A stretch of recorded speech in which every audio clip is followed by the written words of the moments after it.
Hello, welcome to Girls on Deck. I am Kayla Burge. And I'm Hannah Russo. Today we're joined by Kennedy Collins to talk about Gus Malzahn to UCF as the new head coach, the NHL, and the NBA. We couldn't be a UCF affiliated show if we didn't talk about the new big hire for head coach Gus Malzahn. Now, a lot of people were not expecting this. I know there was that whole there was another coach, what was his name? Jeff Levy. Jeff Levy. Everyone was like Levy, but Gus Malzahn looks like a great guy. He led Auburn to the Bowl Championship Series National Championship game following the 2013 season. In his 8 years as head coach at Auburn, he also led the Tigers to a Southeastern Conference Championship, 2 SEC West Division titles, and 6 New Year's Day Bowl selections among those 8 postseason appearances. I mean, and it continues. UCF sent out an email with a bunch of all his stats, everything he's done, and the list went on. So I definitely think we're in good hands. And another fun fact is, as offensive coordinator at Auburn, he got to coach Heisman winner Cam Newton back in 2010. So Kennedy and Hannah, I want to know, are you excited about this new hire, or were you hoping it was someone else, maybe Levy? I was definitely excited. I mean, this is a really great hire for Terry Mohajir, just stepping in as the new athletic director for UCF and just kind of taking charge early on.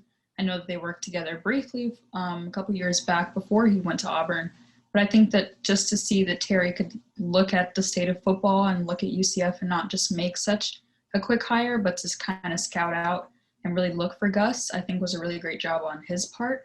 I think that the guys, of course, they didn't want Levy to come back. Having somebody to come that's internal to your program is crucial. But I think with the way that this program has to grow, I think this was a great hire. I mean, you have an SEC coach who's going to bring in so much different offense and just develop some players that we have here. I mean, with Dylan Gabriel developing as a quarterback right now, this is a great time to just kind of push that UCF program forward. I mean, now we've talked about Kobe being the conversation of a national championship. Are we national champions? And now I feel like Gus is going to take us to that place. I definitely agree. Gus Malzahn's one of the few coaches that could say he beat Nick Saban more than one time. He beat him 3 times, and that's a lot. So he has a great experience offensively, and he knows what he's doing in the head coaching position, especially with a record of 68-35. So I'm excited to see what he does here, and hopefully we go to a winning season and hopefully another New Year's Six appearance. Absolutely. I'm definitely excited to see what he does. I think we're waiting for another undefeated season. I know we have it in us still. And, I think a lot of people were scared when our head coach left and then our athletic director left. And they're like, oh, no, all of a sudden. But I think we got ourselves in great hands, and I'm really excited. And, I think it's nice that we have a head coach that has experience working with a Heisman winner as well, being Dylan Gabriel. I think that'll be really good for him. So I'm excited to see how we expand and how we grow. And I think this next upcoming season is going to be really exciting for UCF. Yes. Now, switching gears to the NBA, a lot of injuries lately. Hannah was texting me earlier, and she was like, the list keeps going on. And that is true. Some of the bigger names are Anthony Davis, Kawhi Leonard, and Kevin Durant. Now, Anthony Davis is about out 2 to 3 weeks. Kawhi Leonard out indefinitely. Kevin Durant, at least 2 games. Now, so Kevin Durant, maybe missing him 2 games might not be as crucial at this moment. But for someone like Kawhi Leonard, who's out indefinitely, Kennedy, what do you think that impact will have on the Clippers? Well, I think the Clippers, of course, losing so many people, you lose your 6th man of the year to the Lakers. So they definitely knew that they had to step up. Paul George has always been one of those players that's questionable because we don't know if he really can be that leader for any team. He really hasn't really shown that he can yet. I think for Kawhi Leonard being out, it's a big blow because of his leadership off the court. I think that him being injured is definitely a blow to the Clippers, but at the same time, this just tells other guys you have to step up. I mean, this is a season like no other, and usually there's injuries, but these types of injuries hurt more, especially in these types of seasons when most games are canceled or postponed. You kind of need every game. So this shows other men right now that you have to step up. The Clippers have to get it together the same way that the Lakers are going to without Anthony Davis, and the same way that the Nets will without Kevin Durant. So you have to step up and you have to do your best to kind of make up for that injury. Absolutely. I think it's definitely going to, with Anthony Davis coming back, Kevin Durant coming back, you'd hope that they kind of figure it out and stuff. But I think the Clippers have a lot of rearranging to do, of being that, they don't know when his return is at the moment. Hopefully it's soon, but you never know. Anything. Sports is weird like that. 2 to 3 weeks out could mean like the next game they're available, or they're not out for a little. They're out for a little longer. So you never know. And I think so. I want to know, what team do you think is going to struggle the most losing the players that they've lost? You can go all injuries in the NBA right now. What team do you think is going to struggle the most not having certain players? I think for sure that the Nuggets are struggling the most, just in general. I mean, you lose Paul Millsap, you have just a whole bunch of players, a whole list. I think almost their entire roster is injured right now, aside from a couple players. And then Jamal Murray is always an up in the air case because I feel like he gets injured every single year. I think that they're definitely struggling, but a lot of those younger teams are also struggling. I mean, look at the Hawks and how many people they're missing right now. And you have a really young core with the Hawks too. So I think those teams that are rebuilding, it kind of sucks because, like I said, in these types of years, you want to be able to get those reps in. You want to make sure that your young guys are staying healthy. You want to make sure that your older guys are staying healthy as well, because you have to have them to train those young guys. So in this type of season, I feel like every team is losing out as far as injuries go, because you're not getting as much experience, and this is the time to get that experience. This is the time where young guys can really thrive, and they're not getting that right now. So definitely the Nuggets, because of the Nuggets' potential, they're struggling injury-wise, but every other young team right now is struggling just being out injury-wise. Yeah, I think people were scared that this season would be taken over by COVID, but injury seems to be a trend. And I want to go back to the Lakers for a second, because speaking of Anthony Davis, we know that the Lakers winning their finals and going into the next season, there was not a lot of time in between. And Anthony Davis has a calf strain and Achilles tendinosis. Something that overuse of those muscles can happen. So do you think maybe a little extra time in the off season would have prevented such injuries, or it's just something that it happens? I would have preferred a longer off season just in general. I thought that the shift from the bubble to this season was a little bit too quick. I mean, a lot of those guys that were in the bubble for X amount of time, like the Lakers or the Nuggets or the Heat even, were in there forever. And then you only give them about 2 months, but the guys that their seasons had been done, like the Hawks, you're out for about a couple months, 6 or 7 months. So I think it's definitely hard, and you're putting a lot on your body. He knows what he's signing up for, but at the same time, it's kind of a lot to ask. I mean, it's the same for us. You don't want to give someone an exam with only 2 weeks to prepare. Yeah. The same for NBA players. You can't just give us 2-3 months and say, okay, well, now it's time for you to go try and win another championship. He's a big guy, a lot bigger than most guys that are handling the ball, shooting the ball, doing everything that he's doing. One of the best two-way players in the league currently. So to just turn that around, I think it was definitely too quick. So the injury, I'm not surprised, but I think that they definitely should have given a longer off season. I definitely agree with you there. When I was looking at the injury report earlier, it was every single team had at least 2 or 3 players that were injured, and I do associate it with the shorter off season and just jumping right into this season. So hopefully they'll go in next season and into the playoffs with an extended break. Absolutely. And now the All-Star game's right around the corner. Some people disagree with it happening. Some people are excited. And if we think back to last year, I think the All-Star game was one of the last big events before COVID hit that was able to happen.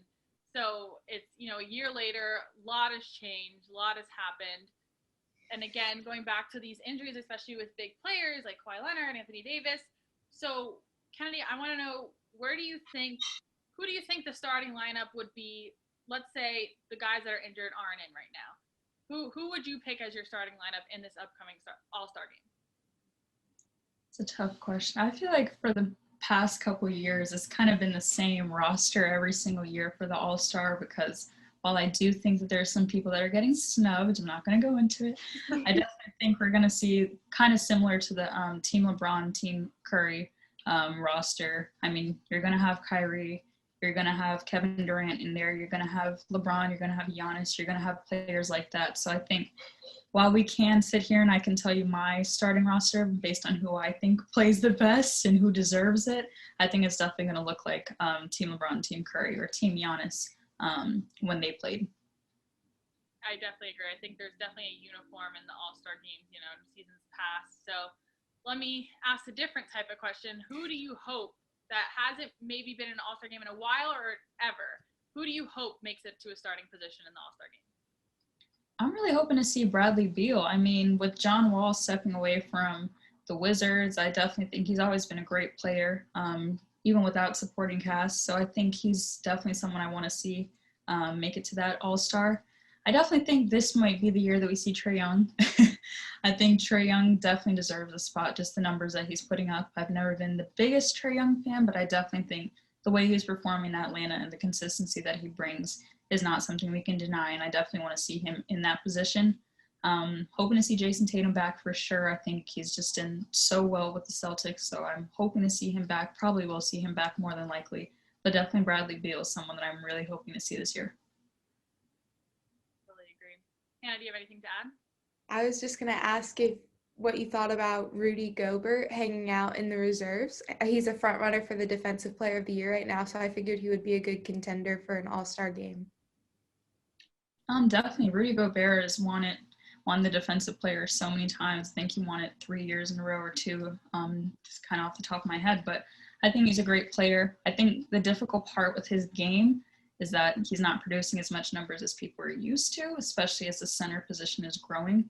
And then, of course, it's kind of hard to build that chemistry with the Jazz, as you know, him and Donovan Mitchell have had their in and outs. But I think he's definitely someone that would be in the All-Star conversation when you're putting up numbers the way that he is, and when you're being as consistent as he is, and then, of course, being probably the best defensive player in the league right now, you're definitely going to be in the All-Star conversation. Now, I could see where they might take someone like a Pascal Siakam, or different players like that, or Joel Embiid, or different players that are kind of more versatile. I could see where they would take someone like that, but I definitely think he should be in the conversation. Yeah, I had Joel Embiid written as one of my starters, and then Rudy Gobert as a reserve, so it's glad that you agree. Now, another young player that's been doing really good, and a team that's been doing really good, is Devin Booker and the Phoenix Suns. Now, they're a team that you don't typically see in the top, but they are now 4th in the Western Conference on a 6-game win streak. Kennedy, what do you think they've done well to move up like this? Well, I think last year we saw it in the bubble when they said that there was like a 0.3% chance that the Suns would go undefeated, and Devin Booker came in and he did it. I mean, he's just such a great player, even since Kentucky, just such a consistent player, and just a really good guard. I mean, it's hard to find a true guard nowadays, especially because everybody wants to do everything. But Devin Booker is that guy, and I think he's showing himself as a leader. I mean, the Suns have lost a couple of people that I kind of feel like we're weighing them down, but now you have a really good chance. I mean, for the most part, they're a young team. You don't have a lot of veterans. I mean, you have Chris Paul coming in, but he's not your starting point guard right now. It's Devin Booker. They have a really good shot. They're very versatile. The way that they've developed DeAndre Ayton and just so many other players, I think is really good. And just utilizing Cameron Johnson as well as that backup. So I think for the Suns right now, they've done everything that they had to do, just submitting to their organization and just realizing, hey, we have what it takes to be that team. And then, of course, like I said, this is a different season. Just kind of seeing how they took what they learned from the bubble and taking that confidence and coming back into the regular season was just impressive to me. And I think for Devin Booker, he definitely deserves it because he's a great player. Absolutely. I totally agree. And I think it's nice to see, we've talked about this before, how it's always the same teams doing the same thing. So it's nice to see a team that no one expects kind of making their way up. And I know for a while there, like in years past, there's been arguments like Devin Booker should leave the Suns. They're never going to do anything for him. And now he's like, well, you see what I can do for them. So I think it's really awesome. And I really just hope that they continue to stay strong. Hopefully the winning streak continues, I know they have a game tonight, but I'm excited to see how the Suns perform for sure. Yes. And like you said, they're submitting with opening up their roster more and making moves that they need to be a top contender. Do you think moving Jalen Smith to the G League was a smart choice for them? Definitely. I think the Suns are definitely guard heavy. I could sit here and probably name their entire roster. Most of them would be guards. I think sometimes you have to clear up that type of space, and some guys, even though they have the talent, still need that development. And that's why I think the G League is so great, is because you can give them the opportunity when you need them to bring them up or bring them down, and just give them that extra development and just kind of clean up their game. Like I said, when you have a guard that's playing as well as Devin Booker, you kind of have a bigger standard to look up to. Right now they're playing well, so that you don't really need anything right now. They're not doing anything special, to be quite honest with you. They're just playing basketball and playing it well. So definitely bringing him down to the G League is a great opportunity for him. It's a learning opportunity. You get to really perfect your game and really submit to the organization in the same way. So I think it's a good look for them, and I think that he's just really going to develop in the G League. Totally agree. Well, thank you so much, Kennedy, for talking with us today. It's always a pleasure hearing you talk basketball or any sport, but thank you so much for joining us. And when we come back, we're going to talk a new sport that's never been talked about on Girls on Deck, NHL hockey. So I'm super excited. We'll have Robert Husby for that. Stay tuned. Hey everyone, I hope you're enjoying today's episode on Hitting the Field Network. On my show, Take Me Out to the Podcast, we're bringing you the latest in MLB news and some incredible interviews with some incredible people, including Bobby from Outta Here Baseball, Bailey from Foolish Baseball, Dawson Wright, Alec Palmer from Momentum, and so many more. Be sure to tune in to Take Me Out to the Podcast every Thursday at 6 p.m. Eastern, only on HTFN.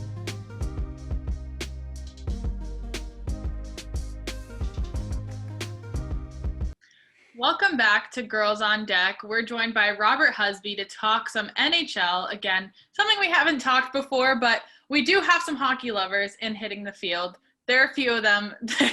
They're fun to talk to. So I want to talk, first of all, about the current standings in the NHL. Now, this season is different. They're playing 56 games in 4 months instead of 82 in 5. So what do you think of the current standings? Is it to be expected, or are there teams that have surprised you? I think it's been pretty predictable so far. I mean, Tampa's in first in their division, no shock there. Toronto's first in their division, that's not really a shock. It's really not surprising so far, the standings. Some of the bottom of the standings are surprising, like Nashville's really close to the bottom of their division. That's pretty surprising. They look like they need a massive overhaul. Columbus isn't doing really well either. So some of these teams that have been in the playoffs the last couple of years are struggling. I don't know if that's because of this season or just because, finally, these teams are catching up with them not having the talent on their teams that they need. But no, so far it's been pretty predictable. Obviously the postponements have affected the standings as well. So that's something to watch for because those games are going to have to be made up. But no, for the most part, it's been pretty predictable. And now the Panthers are second in their division. Do you think that is surprising, given the team's history of just not being consistent enough? Are you surprised that they're there, or do you think it's expected, but they may drop towards the end? No, I think it's definitely a little bit surprising that Florida is finally putting it together. I think they're just one of these teams. They're kind of like Arizona. They're like the Arizona of the East, where they have this talent. They draft pretty well, and then they just never put it together. The goaltending's bad. The defense is bad. But now it looks like they're finally playing to their talent, and they have a lot of talent on their team. They have a lot of guys they added in the offseason, kind of like castaways from other teams, and they're doing well. So I'm not shocked that they're doing well. I'm shocked they're second in the division, but no, I think Florida definitely is a team that can keep up. I don't know how far they'll go, but for sure, I'm not super shocked that they're actually pretty good this season. Yeah, and I mean, they won 2 of their 3 games against Tampa this last series, so I know that's surprising. The Tampa Bay Lightnings are coming off of their 2020 Stanley Cup championship season. Now, going into that, do you think that they're going to be they're first in the division, so they are. But do you think they can pull it all the way through again this season? As far as Tampa goes, they're probably the favorite. They're obviously the favorite in their division to come out, pretty far in the playoffs. It's different this year. There's not really any conferences, so there's no really who's the best in the East, who's the best in the West. It's kind of who's the best of each division, and then they're all going to meet in the playoffs. But Tampa's definitely a favorite this season, but you can't say they're the clear favorite right now because, Vegas is just playing so well out West. And even Colorado's played a lot less games than a lot of teams in their division. Colorado's a favorite. I would even say, Toronto, Montreal are teams that can upset a few teams. So I don't think it's a clear-cut favorite. I think it's pretty close, and it's actually pretty interesting because it is competitive so far. Definitely, I do think that it is a very competitive season. And now, going more into Tampa, who do you think is going to be their asset going to make it a run again for the Stanley Cup? Honestly, it's probably Steven Stamkos. he's a guy that just deals with so many injuries, and the guy's been through hell. I mean, the last few seasons, he's just dealt with so many injuries. And even last year when they went to the Cup, he played in one game in the Stanley Cup final, got his goal, and, kind of dipped. But, I mean, he's a guy that when he's playing, even at like 31, he's still one of the best players on the ice. So without Nikita Kucherov this season, it's definitely more important that they have Stamkos this entire season, especially being the captain. But no, I think definitely him. I mean, you can talk about anybody on that team. You can talk about Andre Vasilevsky in goal, talk about Victor Hedman on defense. But when it comes to it, it's the captain. It's the heart and soul of the team. It's the guy that, doesn't know how to score goals and can make up for some of the lost goals they have with injured players. Absolutely. And he currently leads the team in goals. So he's definitely going to be an asset for them. Now, Hannah, do you have anything to add? I was going to ask, are you worried that he's going to get injured again? I know he's been out a couple of times already this season with worry for his lower body injury, and he had a false positive on a COVID-19 test. So do we think he's going to be in for a lot more of the season? Is he going to be someone that's going to be in and out of the injured reserves? What do you think is going to happen to him? Yeah, I mean, definitely the COVID false negative kind of, or the false positive kind of kept him out, a pretty decent time. I think kept him out 2 or 3 games. He's back now. But no, I think, it's so hard to say with injuries just because you can have freak injuries like he's dealt with in the past where it's like, what are you going to do about it? You can't do anything about it. But, on contact injuries like that, they're unpredictable. But no, I mean, given his recent past, I wouldn't be shocked if he gets injured at some point. I think the hope for Tampa is not a matter of if he gets injured. It's, when he does get injured, is it long-term or is it short-term? And I think that's what they need to care about is if he gets hurt, okay, but if he's missing a couple weeks, that's fine. If he's missing the entirety of the season, then that's a problem, obviously. But no, I think for now, he's showing he can stay healthy. So I hope that continues for him in the Tampa Bay Lightning. Hopefully it does, but if it doesn't, what leader on the team do you think will step forward and take his spot? Probably Braden Point. You're talking about probably the number one centerman on the team, not named Stamkos, and Stamkos really doesn't play center as much as he used to. But no, probably Braden Point. Kid's awesome. I mean, just a pleasure to watch, and he's going to step up. He's the guy that can score goals. He's the guy that can get assists, and he can kind of fill in Stamkos's role there. If you're talking about another forward that can step up in his absence. And yeah, I think if you're looking for someone, like you said, just to take control, he leads the team in points right now. So I think he's another one that can really just like pick up for Tampa Bay Lightning in the situation that Stamkos is out. Again, we hope that it's not, but I think they have a game plan. Like you said, he's someone that gets injured before, so that's not something they're not used to. So I think they're going to figure out what to do in case of his absence. Yeah, exactly. Now, the divisions have changed this season to limit traveling due to COVID precautions. The Panthers, Lightning are usually on the Atlantic Eastern Division, but now in the Central Division, and it's kind of switched around for a lot of teams like that. So how do you think that's really affected this season? They're playing teams only in their division. Is that helping them, making it worse? Let me know what your thoughts about it are. Yeah, no, I mean, so far it's been pretty cool. Like the North Division, the All-Canadian Division has been a joy to watch. It's going to get a lot of the teams in that division aren't great. So it's kind of at least evened out a little bit. But no, watching Toronto, Montreal 8 times a season, everybody takes that. Watching Toronto, Ottawa 8 times a season, again, anybody takes that. But, it will get long in the tooth as the season goes on, I'm sure. After your 7th or 8th game against the same team, it's probably going to get a little boring. And not as exciting, but that's why you hope it's kind of like a playoff format where teams are just giving it their all to get a win, and that's what you hope to see out of it. As far as the other divisions go, definitely the intercontinental travel probably has helped that they don't have to do it. But definitely the COVID situation still has happened, being not in a bubble. I mean, you look at New Jersey. New Jersey hasn't even played 10 games yet because of all the postponement. So it's just interesting as the season goes on. How are they going to stretch this out, because it's supposed to end in May the season. So, they're going to have to make up all those games. So it's really hard to believe when you see some of these teams being, 5 or 6 games back of these other teams. And it's like, they're going to have to make it up at some point. So definitely the divisions have been interesting.